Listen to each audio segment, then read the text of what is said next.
So what are some areas where you are excited about what God is up to in our church?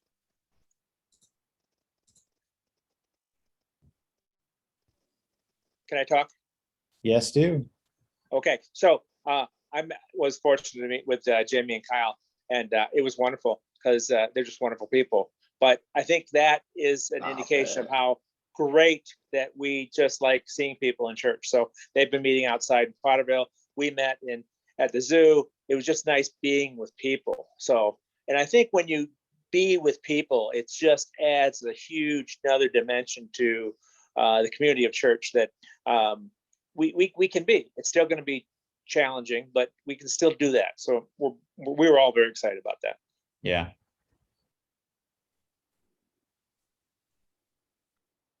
How about others?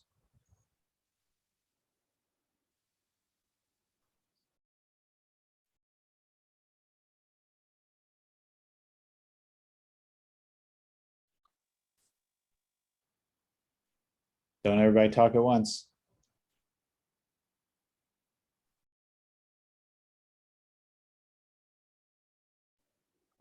We also talked about it's nice to know that we can get together safely. And you having the word safely in there. Mm-hmm.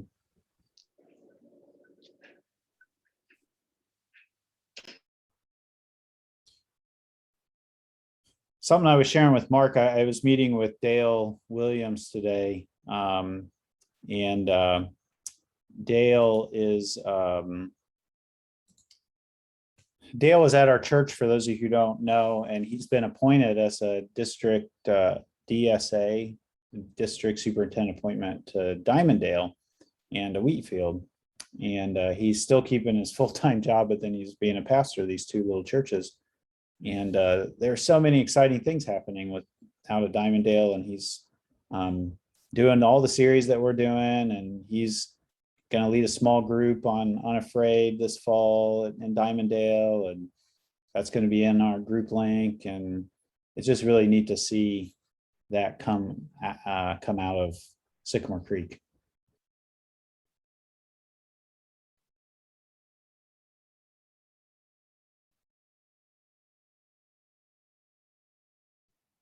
Is that how it's set up, or is that just because of his connection to us and our willingness to share what we do to help him, basically? Or is yeah, no, it's not. There's no formal connection with us. Okay. Because he's a DSA, he needs to have a mentor, and I'm his mentor. Okay. So it's that's how it works. Okay. Very nice. Anything else?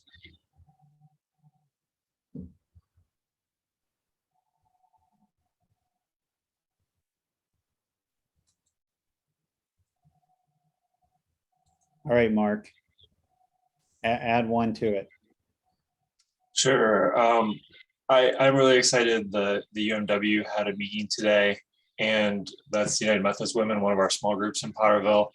They have all kinds of ideas for things that we can do to reach out to our community. And one of them is we've been trying to figure out what we could do in Potterville for Halloween.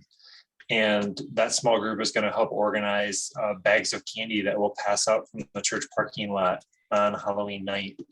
And I love that small group is taking ownership of that. They're going to put together all those bags and organize it, and that they're excited about reaching kids in our community and presenting the church positively to the kids in our Potterville area. Oh, but we're not just going to stop at the kids. We got to have cider and donut holes. Ah. Oh, we do. Okay. Oh, yes. Mark, that reminds me Hand of it an out email safely. that came across my inbox for Candy Palooza. I'll have to share that with you. All right, we're going to hand it over to Bob Trout, who is one of the infection preventionists at Sparrow. to just give us a feel for what's happening with COVID in our area. Thanks, Tom. It's nice to give you an update. I will try to make it as rosy as possible. Although Sparrow, generally, when we hit a lull with our patients where we get to a fairly good level, we're at like 15 or 20 patients a day that are admitted with COVID. We've spiked to 44, and I think that's going to continue to go higher.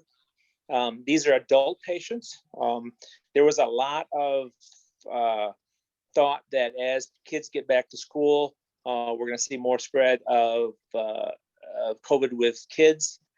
We actually are seeing a lot of kids come into the emergency department and the testing centers to get tested, and many are positive, but fortunately they're not being admitted at the hospital. So it's very, very good from that perspective.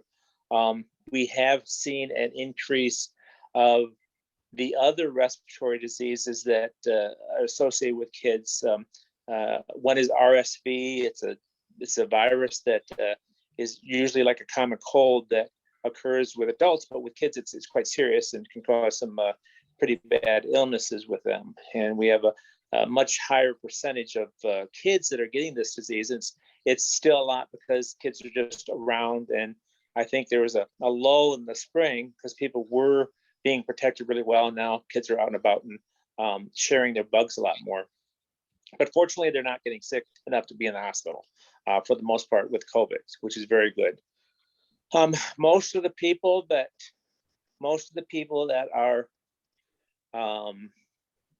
most people that are in the admitted to the hospital are not vaccinated. About 85% of the people are not vaccinated. They're being admitted in serious shape. So that is also stretching a lot of the healthcare providers. People are in the hospital are a little tired of taking care of all the COVID patients. So it's a stress on them. So if you know any nurses that are nice, please be nice to them because they're having a trouble continuing to be that way because they're really quite stretched. I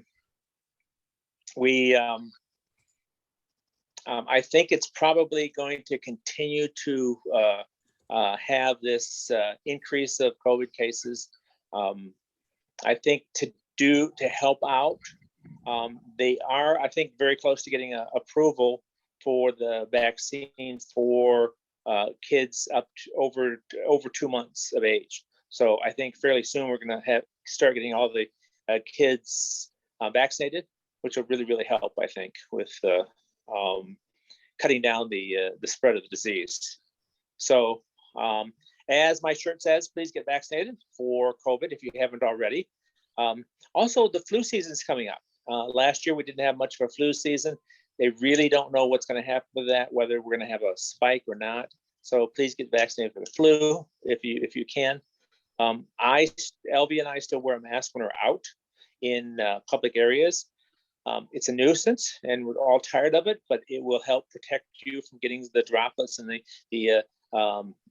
flu get passed from people that aren't vaccinated because it's all spreading around. The Delta variant is quite a contagious form of the COVID, and that is what's going around. There's a couple new variations that are out and they're trying to figure out how those are going to be, but please continue to wear a mask when you're out because I think that'll protect you very much. So wash your hands a lot still. Be careful of where your hands are when you're touching stuff and if you put them towards your face. People have gotten very good at this, so please continue that. And I guess the biggest thing too with hospitals being full and with people, stay healthy. So do the good stuff you're supposed to do as far as eating well, exercising, getting a lot of rest. Stay out of the hospital, please.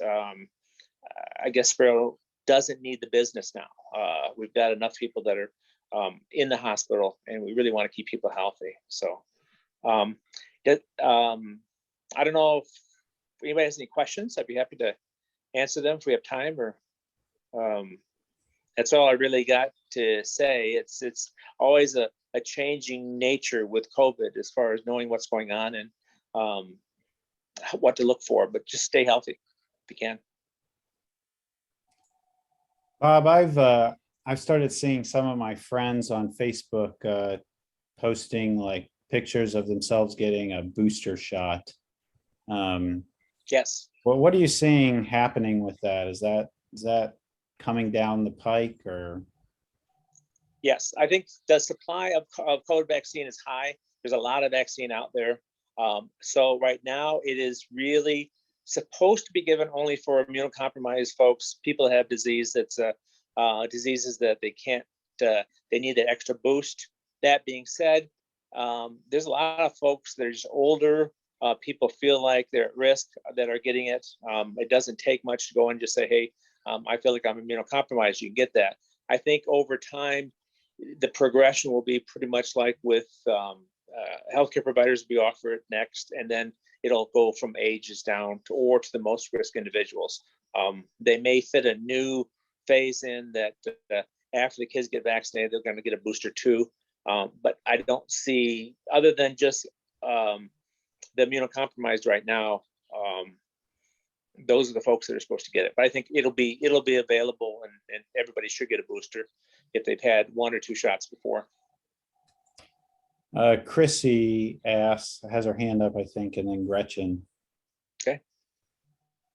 Yep. So you said that the testing has been going on for the young children and that they're getting close to approval. What is the side effects looking like so far? Obviously with adults, the second shot was a lot worse, and some people were fine. Some people were, in bed for days. What are we seeing for the kids? I don't know the answer to that question. I can get back to you if you like. They're still in the clinical trial phases, so they haven't actually gotten to that emergency use approval yet. But I would think that it would be about the same as we have with adults, but I just really don't know. All right, Gretchen's got her hand up, and then Denise. Okay, so as far as the booster is concerned, I've gotten the impression from what I've read, obviously I just never really know how accurate information is, what that, like, they're saying that when you've got the shot that like 6 months to a year later, it's lowering its effectiveness. So I'm wondering if that is accurate. And then I'm also wondering if you could repeat what you said about like kids that are getting it now. You said something about like you're seeing kids get it, but it's not as severe, maybe? Yes. So all vaccines, like the flu and other vaccines, you develop 2 types of immunity. One's immediate, one's long-term. The immediate immunity develops, but that does wane over time. And then how soon that other long-time immunity kicks in, I just don't think we have as much data on that. But immunity does decrease a little bit over time. So that's why they need to have the that's why they're thinking the booster is needed at this point. As far as the kids, kids are getting it, they're getting tested, but they're not being hospitalized. So most people, and that's the same with people who have been vaccinated and have those breakthrough cases where they still get COVID after they've been vaccinated. People are just not as sick, not nearly as sick to be hospitalized. They got the flu, but they stay home. They have, they feel bad, but they get through it at home without having to go in the hospital. So people fare much, much better if they've been vaccinated.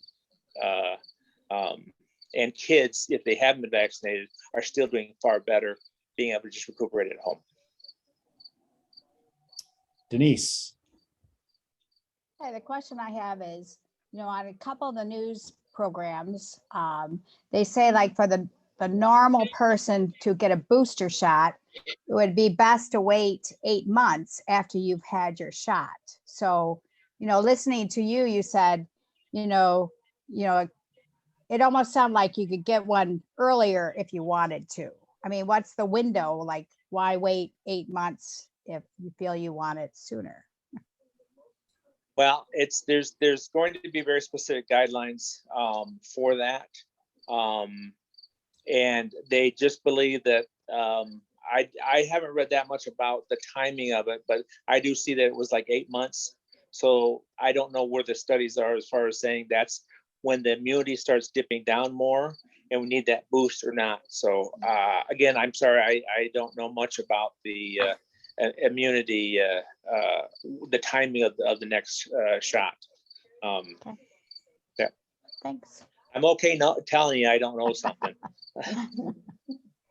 That's good. Hey, we're gonna break into some small groups, just to reflect on how you're feeling about COVID at this point and the broader culture and coming back to church events and ministries. And again, like I said, Mark and I have been bantering around this phrase responsible risk, and we don't exactly know what that means, but we'd love to hear what you think is responsible at this point.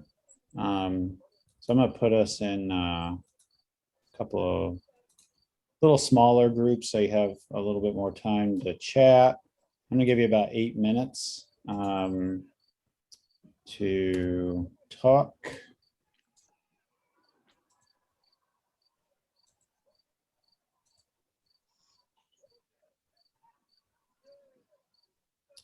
All right, here we go.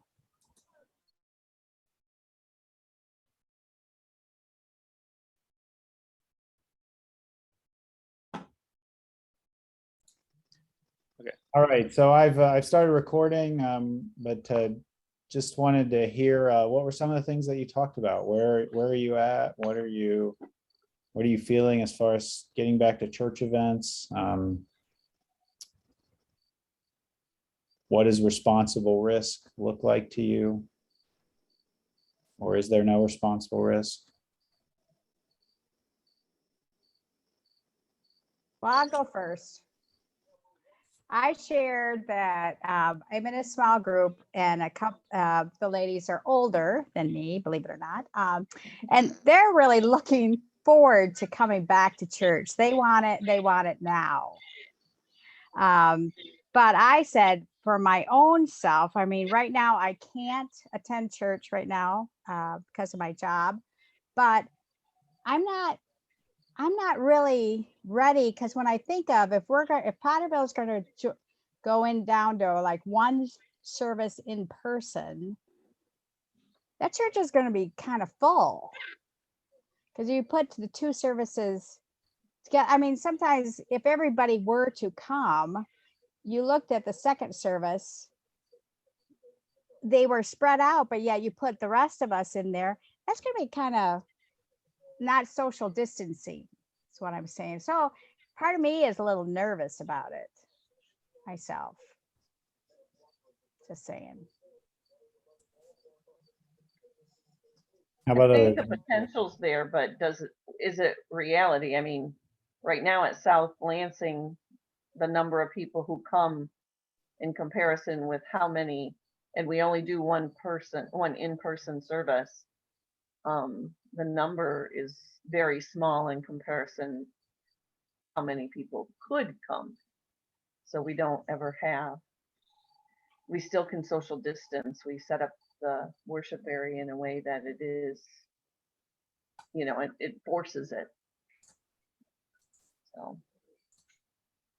Well, fortunately, so you guys can rearrange your service space. We would have to mark off pews. Well, you know, I think it may be time to consider, you know, having people that are vaccinated and people that are not vaccinated, or people at risk in different sections. I was on a cruise recently. The people that were vaccinated were on the main floor. The people that were not vaccinated were in the balcony. Now, I know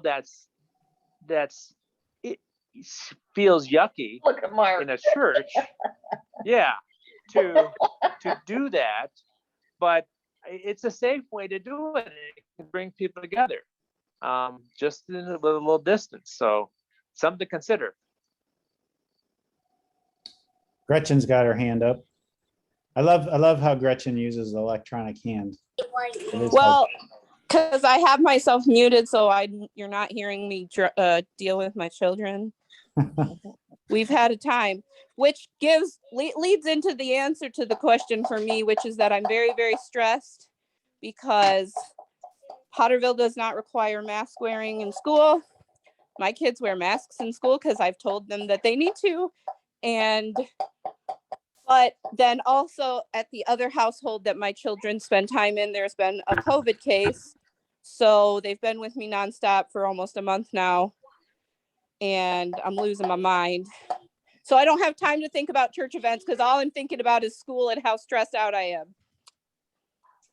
So COVID, I'm more stressed now than I was when it started, like, to be honest. Yeah. Actually, somebody has a dynamo store. Chrissy Okay. knows. I see your face, Chrissy. She knows me so well. I see. All right, Chrissy. Yeah, so it's one of the things that we kind of were talking about in small groups is that without some sort of kid option in place, it makes it hard for us to even consider coming back in person, because obviously we can't come and leave the kids at home. They certainly do not enjoy just sitting in the pews. But you know, what is Kids Creek going to look like at some point? I know it's never been on the plan to have it like be the first thing right out of the gate. Let's do that again. So having some sort of option. I said, you know, even if we had some sort of, I don't know, 15, 20-minute video on YouTube every week so that they would still be getting that lesson, that content. Because it's not just about entertaining them. Like they're missing out on all the things that we grew up in church learning, all the different Bible stories, all the verses, all of that stuff. And it's nice to hear it from people that you're familiar with. Because yeah, we could look up any YouTube video, but they don't know them. And so yeah, so that's something that we're thinking about also. We're going to share a little bit later what we're thinking about with kids and so on. So I'm going to hold that just for a little bit for a moment, Chrissy, but that's certainly something that we're trying to figure out. Teresa and John? Yeah, it was, yes, okay, yes, it was me raising my hand. I say I'm kind of, I think, on the other side of, I was telling our small group this, or our small breakout, this is that I've gotten to the point where I've been vaccinated. COVID is going to be out there, whether we all get vaccinated or not, and it's still going to be possible to get it. But if you're vaccinated, like Bob said, 85% of them don't end up in the hospital anyway. So I've kind of come to the conclusion that I'm pretty much done with worrying about it. Now, I say that within reason, because like I said, this weekend I went to the Renaissance Fair, but I had no idea how big it was. And there were a zillion people there. And I would have felt more comfortable if I had my mask, but I honestly had no idea what it was going to be like. But in like going out to dinner or something like that, we're doing it. And we've been doing it for a while. But on the other hand, I say, I totally understand people's reluctance to do it, to get involved like that, because there's a lot of people who are compromised and all, but I say, I'm just tired of living in fear. Thank you, John.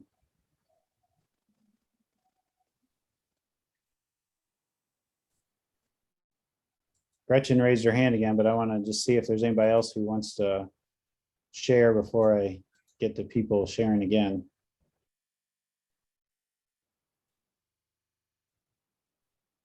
I am willing to, I like coming back to church. That's definitely something that I, enjoy doing. And right now I'm okay wearing the mask. I do wear the mask when I go out in public. However, I still, which I've kind of always had, is my little bubble of people. Because I live by myself, but I have a bubble that's obviously outside of my home, that of people that I do not wear masks around. So, I make a conscious decision, you know, based on where I'm going and who I'm with as to whether I wear masks. And as it was in our group, you know, it was talked about that you can't really believe or trust, sorry to say, that people who don't wear masks, if you say, if you're vaccinated, you don't have to wear a mask. You can't trust that everybody's going to live that out. So I just make decisions for myself as far as what I do. And I do part of that, not just for myself that I'm worried about getting sick, but because there are some people in my life who I want to spend time with, and their situations, their health situations are different than mine. So I will use more caution for their benefit. Hmm. Thank you, Shelley. Anybody else? All right, Gretchen, we're gonna give you the last word.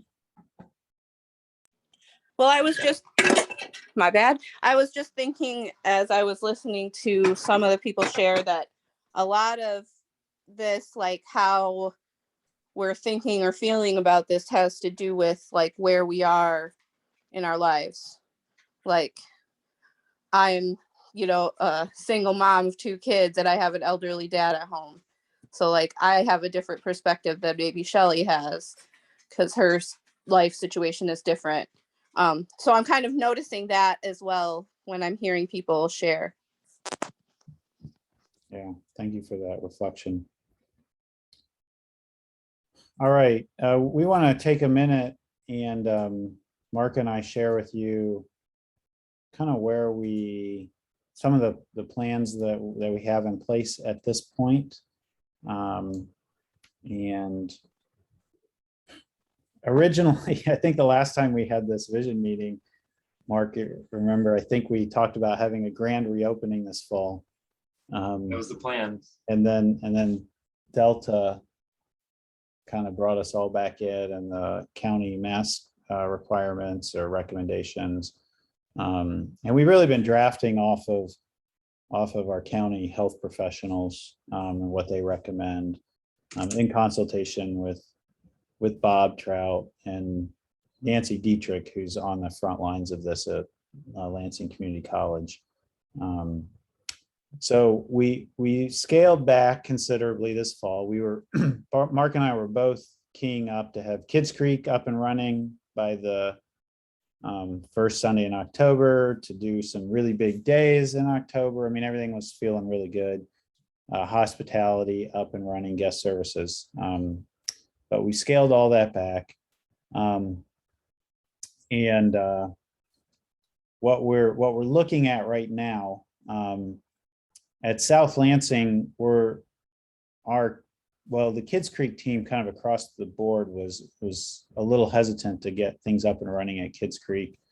But at South Lansing, I had just hired 3 new children's workers, Brittany Titus, Alana Brunson, and Star Lalone. Star is going to take charge of the nursery. Alana and Brittany were going to be assistants in Kids Creek. So I didn't want to lose like that connection. And so this coming Sunday, for the first time, we're going to start providing childcare just for the Sunday morning staff, so that we can get used to and build some systems in place for kids to be in the building and for us to be ready to work with the kids. But that's not a full Kids Creek. It's not open to the public at this point. It's just, if everybody who has kids on Sunday morning all bring their kids, that could be up to 14 kids just with the kids who are children of staff members. Meanwhile, our Kids Creek remodel and the second floor has had some, there've been a couple of things that have taken longer than we expected. So we don't really even have a Kids Creek space quite yet. And there's some things that are on back order, and Thomas Oates doesn't even know when those are going to come in. So it could be like mid to late October before we even finish the Kids Creek remodel in South Lansing. Mark, you want to talk about what you're thinking of with kids in Potterville? Sure. So in Potterville, we've been having our outdoor service, and part of that service includes a children's message. And we've been doing that to encourage families to come to the outdoor service. But sometime in early October, I'm not entirely sure, maybe October 3 for sure, October 10, we're going to be moving into the building for worship. And that will be a big transition for us after being outside since May. And with outside, we haven't required masks. So we'll have to get used to being inside again together, to worshiping in our sanctuary, which we have not done in Potterville since March of 2020, and sort of establishing some new rhythms. As part of moving into the building, we're going to start offering Kids Creek in Potterville. Our Kids Creek will meet outside to start with, if at all possible.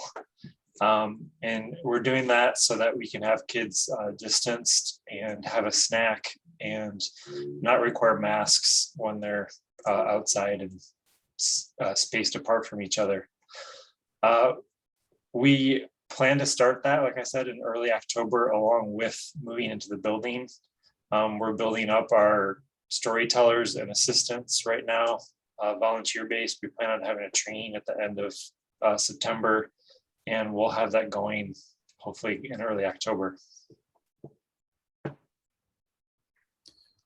We're at South Lansing with the kids. I'm anticipating that we'll sort of take stock of how the remodel's going and how things are playing out in the schools.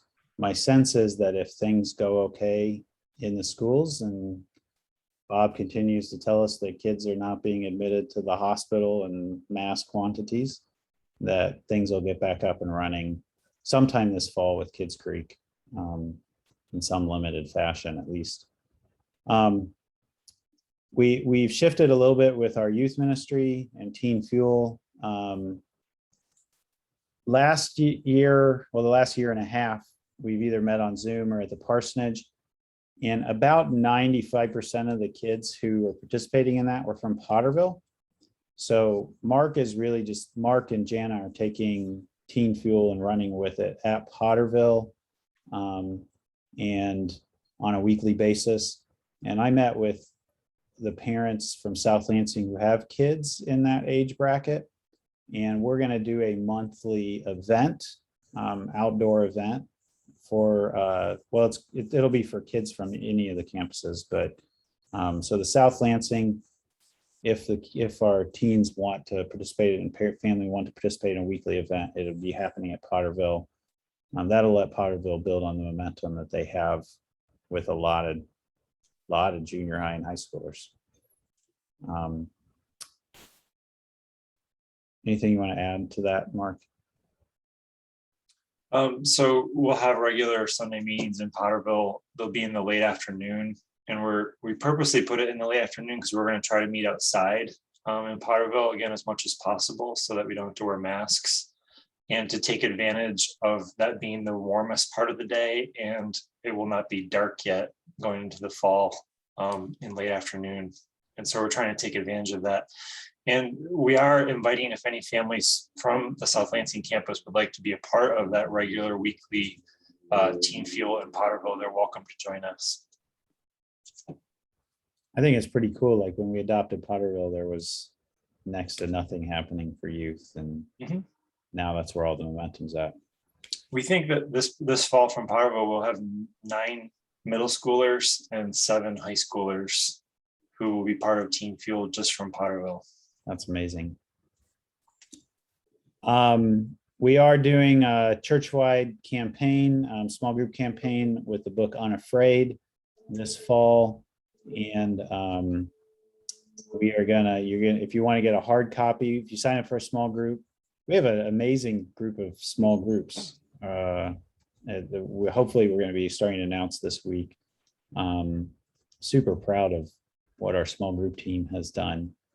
And when you sign up and register, you'll be able to choose either getting a hard copy that you pick up at one of our campuses, either on a Sunday morning or some other time, or getting an ebook that we will send directly to you. So perfect content for the time, very relevant. Super excited about that. Instead of doing big days like we were getting up and ready to go for a South Lansing Art Festival and a fall festival at Potterville, but Delta knocked those plans out. We're going to be doing, again, pumpkins on the patio at both campuses. So we'll do it 2 weeks again at South Lansing. Mark's this is the first time Potterville's done that. So Potterville will do it 1 week. But 500 pumpkins on the patio or lawn at each week at each campus. So, although just the first week at Potterville, 2 weeks in South Lansing. This coming Sunday, the rhythm of everything shifts back in the fall. School starts in, so we're changing the time to 10:30. Playing around with that a little bit. In Lansing. Before COVID, the early service was the highest attended service in the summer, and the later service was the highest attended service in the winter or the school year. So we're adapting to the rhythms of life. I think, Mark, you want to tell what you're doing? So Potter will continue to have an online service at 9:30 and an in-person at 11 o'clock. We'll continue throughout September to have worship outside. And then, like I said, we'll transition into the building in October. We were again intending to have guest services up and running for the fall, and that's kind of the last thing on our list to figure out. The very last thing is we're kind of taking a reset on what we do with guest services. So the one thing we know is at some point we want to get back to providing coffee. I don't know if we'll continue providing food or if we'll just take this as an opportunity that our expectations changed. And I know at South Lansing, at least that was the real pressure point for our cafe team every week was the food side of things. We may at South Lansing provide coffee on the patio, but I have to build a team there and figure that all out. And I just haven't made that happen. I haven't had the time to yet. Mark, anything you want to say about guest services? We have been offering coffee regularly at our outdoor service in Potterville. Some Sundays it's been really hot and coffee hasn't been much of a hit, but then we've also had water, which has been much appreciated on some hot days. And we're going to have to evaluate that offering of coffee and having people drink as we move into the building. That'll be, again, part of that transition and something for us to figure out as well in Potterville. A couple of months ago, Mark and I sat down and brainstormed and dreamed for Christmas, had some awesome ideas. And now we have no clue what we're doing for Christmas. So we will have some Christmas services for sure. We're looking forward to vaccination rates going up, infection rates going down, mask mandates disappearing, and everybody putting the toilet seat down on the porta potties, like I learned from Bob Trout in Nicaragua. Mm-hmm. All right. I don't know about Lansing and town, but in Potterville, we will probably continue to have some sort of outdoor service for Christmas. We did that last year and it was amazing with the snow falling. Yeah, that was something we learned at 2 Christmases, or last Christmas, was we did all this fancy stuff.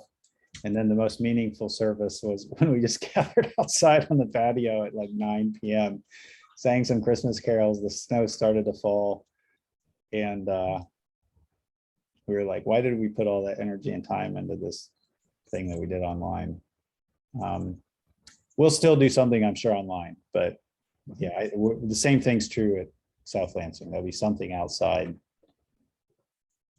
All right, we're going to break you back into groups just for 8 minutes again.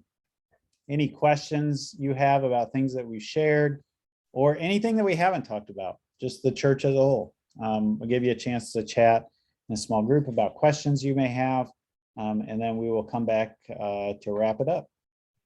So here we go. Let me start recording. So we want to give you a chance to ask any questions you have about anything that Mark and I shared. or anything about the church as whole. Or if you want to ask when Jesus is coming back, in the second coming, the end of times, we're happy to entertain those questions too.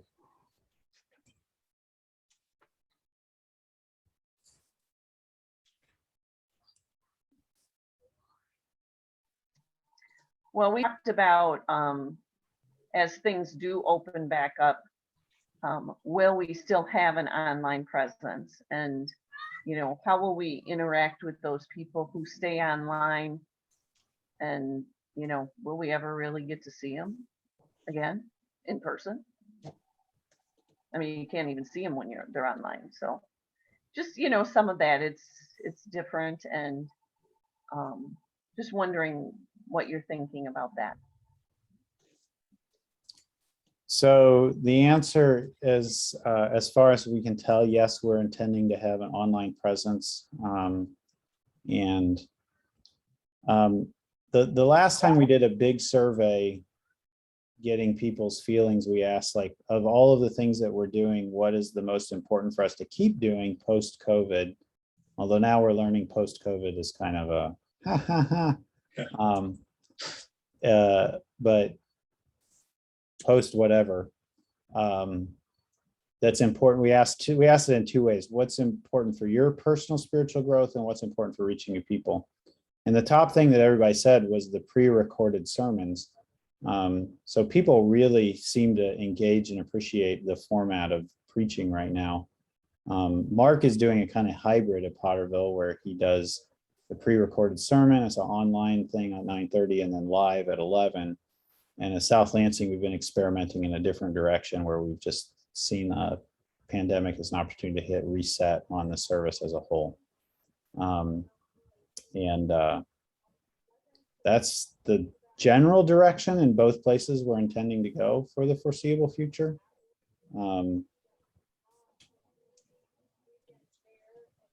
I think one thing that's important to think about is there's all kinds of people that we're connecting with. And sometimes it's really hard to see who they are. But that when somebody likes our South Lansing Facebook page, I sent them a private message and just say, hey, thanks for liking our page. And there was a woman that was there that liked our page. And she said, yeah, I've been watching for a couple weeks now, and I liked your page then. And I had no idea, like, there's another family that started attending at South Lansing with two teenagers, and they watched online for several weeks before they ever showed up in person.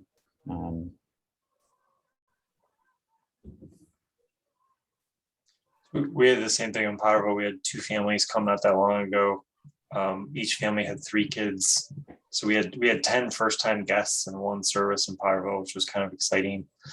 And both families told me that I look just like I do on video, which was helpful to hear. In Potterville too, we do plan on continuing to have an online presence. Right now, with the internet that we have at the church, the best option for us continues to be a pre-recorded service. And with the work that goes into a pre-recorded service and the work that goes into having a live service, for the foreseeable future, those are our 2 services. I can understand Denise mentioned a concern earlier about how many people might come to an in-person service. The most people we have ever had in Potterville throughout the whole pandemic for an in-person service was about 60, which is a little less than half the capacity of our sanctuary.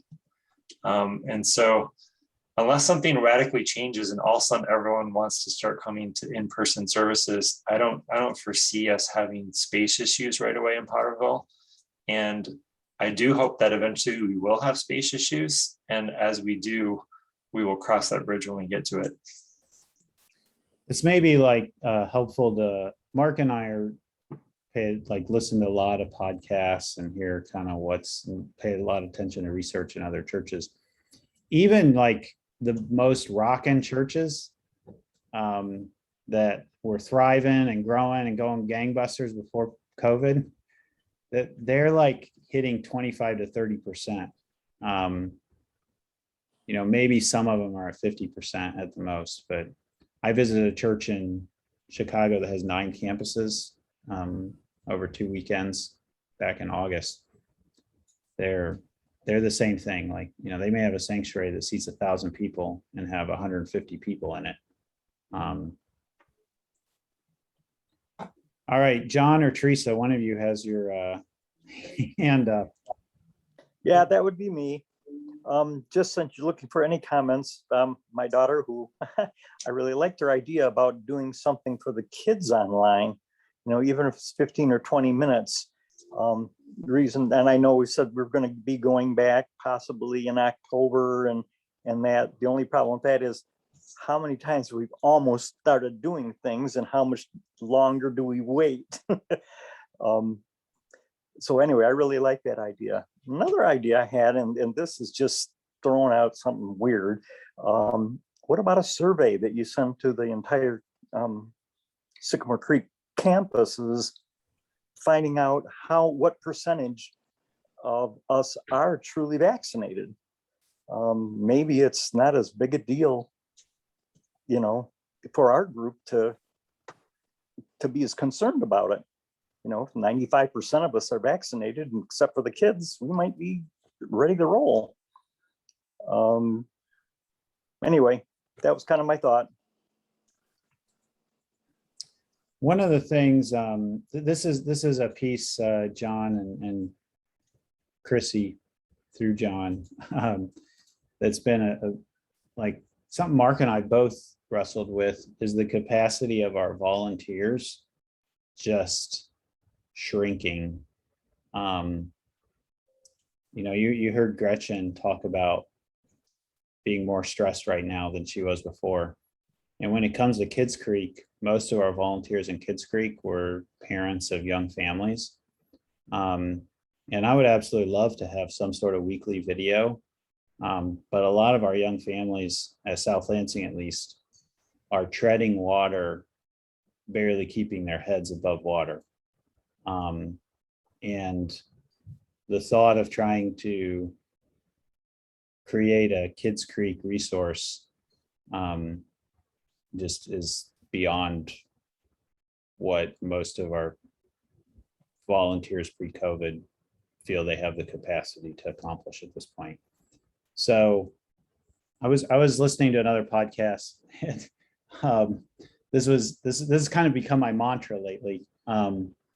This was Carey Newhoff, and he was talking about how we're having to learn to love what we have.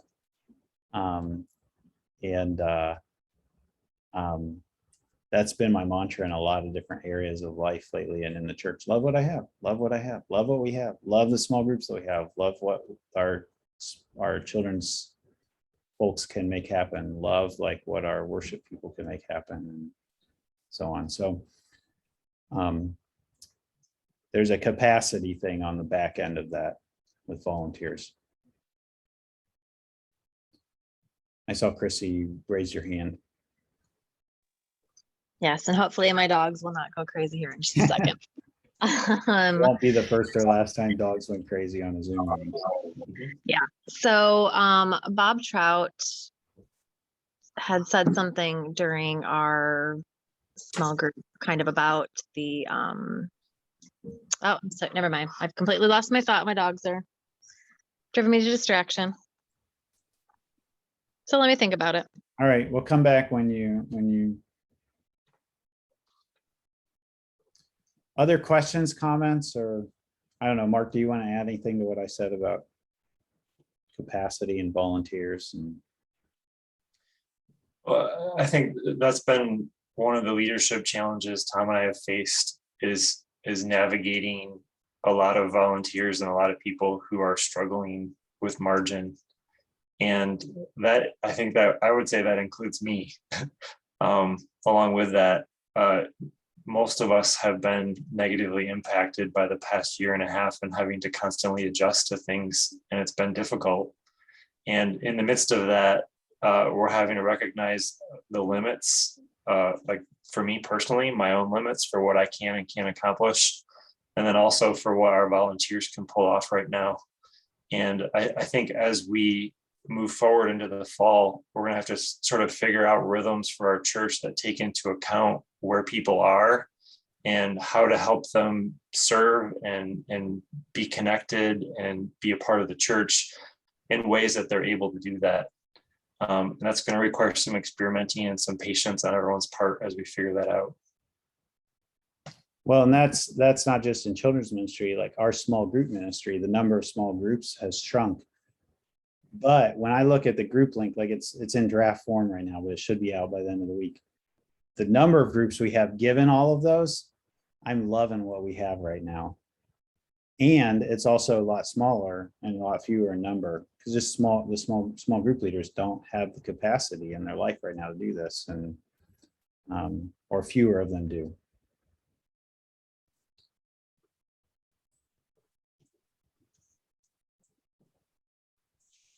Other comments, questions?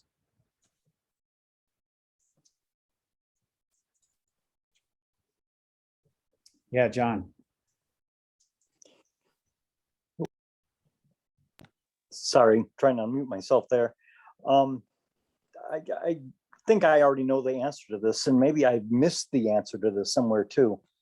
And I'll just say the thing that, kind of lived with for a lot of years here. Crash.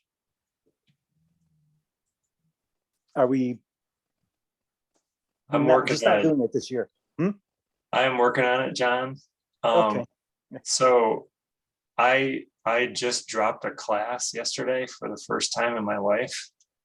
So for those of you who don't know, I'm still in classes right now. They switched to online throughout this past year, and they went from being manageable to being 10 to 15 hours of classwork a week. Oh. And I have been struggling with that. And I finally reached a breaking point this fall and said, I can't do this. Like 10 to 15 hours a week is just too much, with trying to pastor and be a dad and be a husband and be in class that much. And so I am hopeful now that I have dropped that class yesterday, I'll have some time to make Crash happen this fall. And I would say, if it didn't, I would totally understand. I was just kind of trying to see what the thought was out there. Mm-hmm. I would love to have it. It's a great tradition. Thank you. I think it's not just Mark, to put an exclamation mark on what Mark just said, no pun intended. He dropped a class. The Reverend Dr. Mark Opperly dropped his first class. This is not a academic lightweight, but that just shows sort of the pressures on different people's lives, Mark and me included in different ways. I think I'm looking at the time, and I think I'm gonna send us into the home stretch here. So I want to share with you just some calendar things. Of course, group link is coming up here in just a little bit, hopefully this week.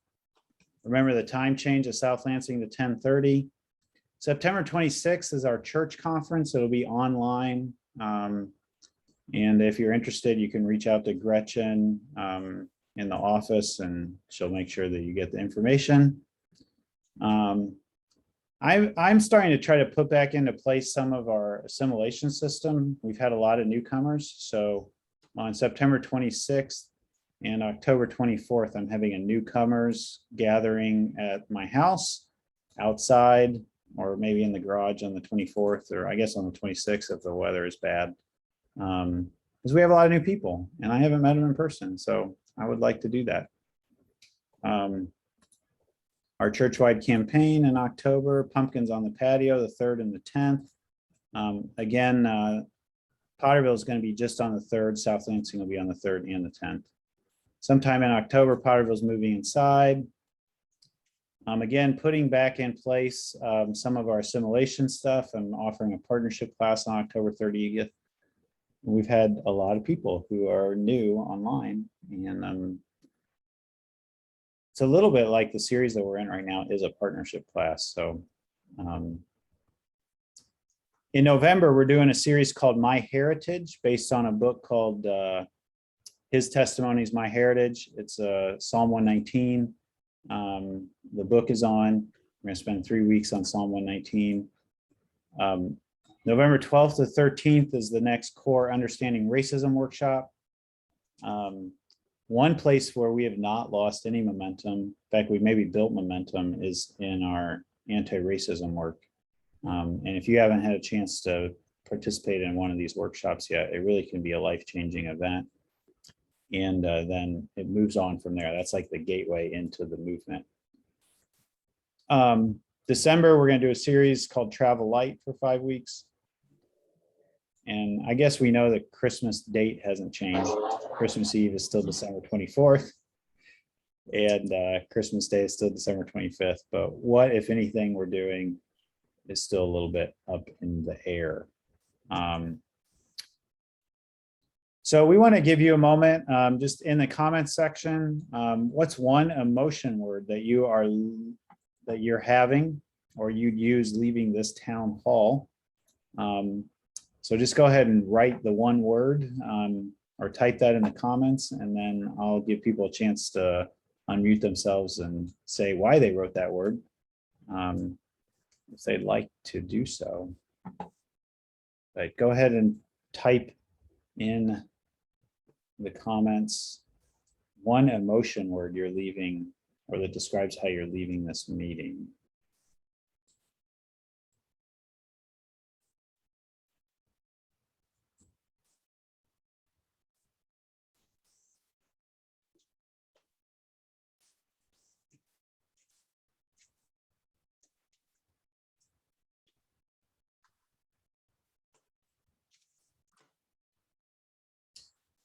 Some of the words I'm seeing are overwhelmed, optimistic, committed, enlightened, torn. Feel free to keep typing. If you want to unmute yourself and give us a brief why'd you pick that word, or if you just want to let it sit, you can do that too.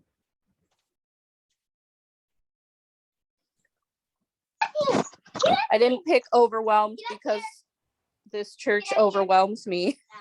I picked it because we just talked about a lot, and that's a lot to think about. And our lives are overwhelming right now. But I will say that like church is probably the biggest, brightest spot along with my friends that I have. So I'm overwhelmed, but I'm glad I have this place in my life. Thanks, Gretchen. Anybody else want to share why they wrote the word they wrote? Some other people have typed in thankful, hopeful, grateful. So, Tom, I just feel this huge sense of compassion for you and Mark for all that you're doing here, as it recognizes that it's all, as with everything else that we've done that have changed, your roles have changed tremendously. And I guess I don't always think about the hardships that you and Mark go through with all this. So I just feel this big compassion for you guys. So thank God for you guys. I appreciate it. Appreciate you guys. Thanks, Bob. Thank you, Bob.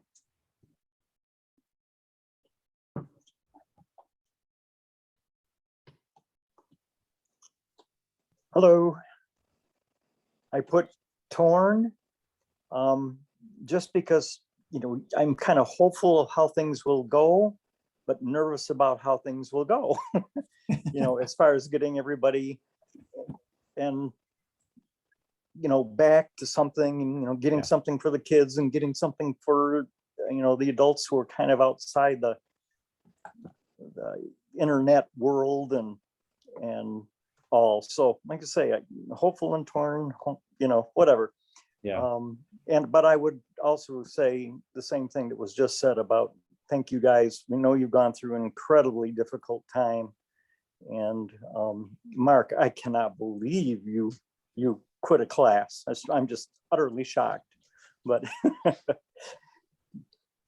yeah. I just want to leave with this little bit of encouragement, and then Mark will pray and we'll wrap it up for the night. But I've felt really buoyed by my team, and it's been a weird season for me. I feel a little guilty saying it in some ways, personally, this has been a very enjoyable, if that's the right word to say, year and a half. While at the same time, so many people's lives are falling apart around me that's where the stress is for me. It's not actually the kind of personal side of things. But our leadership team, several years ago, when I hit 10 years in, we looked at like, how do I maintain my pace over the long haul? And one of the things that we saw was that pastors who are over a long haul in a church tend to have some kind of yearly learning leave. It's not vacation, but it's a chance for them to read or study, or in my case, for the last 3 years, I've went and visited other churches and spent 2 weekends, like 10 to 12 days visiting another church. And I clear my schedule off and I don't have any meetings so that I can go to all their meetings. Which of course, most of you'd be like, you want to go to a bunch of church meetings, but I absolutely love it. I love seeing how like thriving churches, what they're doing, how their leaders are leading, how their teams are teaming, and so on. And this past August, I got the opportunity to go to a church I've admired from afar for quite a while. I've read all the books that the pastors have written. Many of our leaders have read several of the books. And it's called Community Christian in Chicago. And they have 9 campuses from the inner city of Chicago all the way out to the suburbs an hour west. They have large suburban campuses, and they have small little rural campuses, and they have small urban campuses. And I came back from being at a church that I have admired from afar, super pumped about Sycamore Creek and so proud to be the pastor of this church and what we're doing. We're not 9 campuses, but God is using us in some pretty amazing ways. And I have an amazing team around me. And I'm sure that there's a lot of pastors that would go visit a church like that and come back depressed with what they're coming back to. And that is not my story at all. Super just proud and grateful for you all, for my team, for the staff, and for what we've been able to do through this really crazy time. It's not perfect, but I love what I have, which that means each one of you. I love Mark, even when he drops classes for the first time. All right, Mark, you want to pray and we'll call this a night. Sounds good. Let's pray. God, I thank you for Sycamore Creek, and I thank you for our mission to ignite authentic life in Christ and fan it into an all-consuming flame. And I thank you for all the people who are here tonight who are on board with that mission, who've experienced you, who experienced your love, and are part of helping us share that. God, I pray that you would lift us up where we need lifting up and encouragement, that you would calm us where we need calming.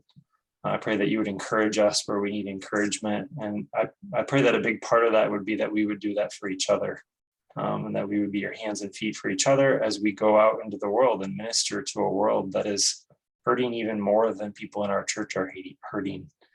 God, help us to be on mission together, whether it's virtually, whether it's in person, whether it's vaccinated or not, whatever it might be.